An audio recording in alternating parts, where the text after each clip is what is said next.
The city of Springfield is unique for a number of different reasons. We're the home of the Cookie Month. We have more Abraham Lincoln statues than any other city in the country.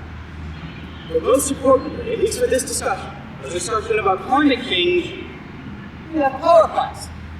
The Springfield Power Plant, a coal power plant, is polluting our city for years. But the unique thing about this power plant isn't that it's polluting things, it's that it is owned by the city of Springfield. And as of, I want to say May this year, two of those towers are going to be completely shut down. The events that occurred are something like this, I'm to understand. Back in 2003, the city of Springfield bought this power plant from the company that was operating it. The idea was that they were going to renovate it and make it produce a lot more power, specifically so that they could sell that excess power to surrounding cities. You know, capitalism at its finest. That didn't work. What happened instead was that major companies started mining natural gas, and that natural gas goes for pennies on the dollar. So, what we did? That and one of these towers actually broke down very recently. It's still being repaired. That's this older one right there that broke down. So over the course of years, people in the city of Springfield and people involved with the government have been trying to figure out what to do with this. And last month, I think it was, I'll add a picture, it'll be the thumbnail of the video, we decided to shut most of it down because we don't need most of it. We're not going to be able to sell it at market price, and we're not going to be able to, we don't need to produce that much power for the city of Springfield.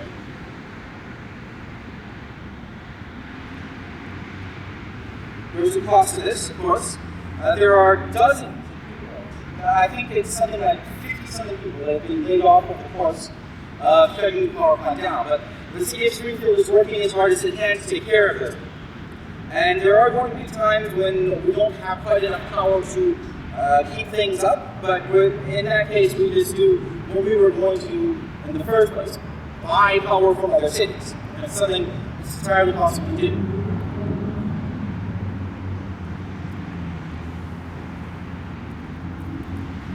People who talk about climate change, they frame climate change as being this world-ending battle between the collective of the people and the beast of capitalism. I don't like that. I think it's another kind of atomization. I think that atomization is how capitalism defeats people, by making them feel small and weak, and by reducing climate change to one versus the other also reduces that conflict. We're not going to beat climate change by beating capitalism, although the two things are intertwined. Let me rephrase, we don't need to beat capitalism to beat climate change. Here in the city of Springfield, we won a victory just by talking, just by having people who care do what they knew was right.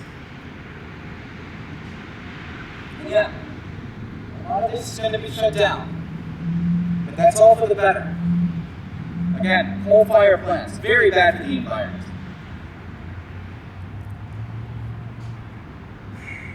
Things look dark now, both in a literal level, in that it's very overcast right now, very cold, and on a literal level, we are facing down the end of history. But we can beat this by working together, by picking small fights, by finding people who are willing to take our side. It's that simple. There's hope. I promise you that there's hope. So I had much larger ambitions for this video. I was going to get in touch with people in the city council and the mayor of Springfield, Jim Langfielder, and ask him some questions about the electric plant and how it got shut down, stuff like that, but real life just kicked me in the teeth, and I didn't have the time to do that. If the audio on this sounds weird, I've had 3 people look at it. This is the best I could do. It was very windy on the day that I recorded that. And I recorded all of this like a week ago. I just haven't been able to publish it until now because there's been so little time. And I am very, very sorry about that. Also, setting all that aside, this video was made in solidarity with Rev Team. That is the group of people who are trying to create a collective where we can talk about ideas and help each other out. It's a project I've been happy to be part of for as long as I've been part of it, the last couple of videos, the last couple of months. There are good people involved with Rev Team, and yeah.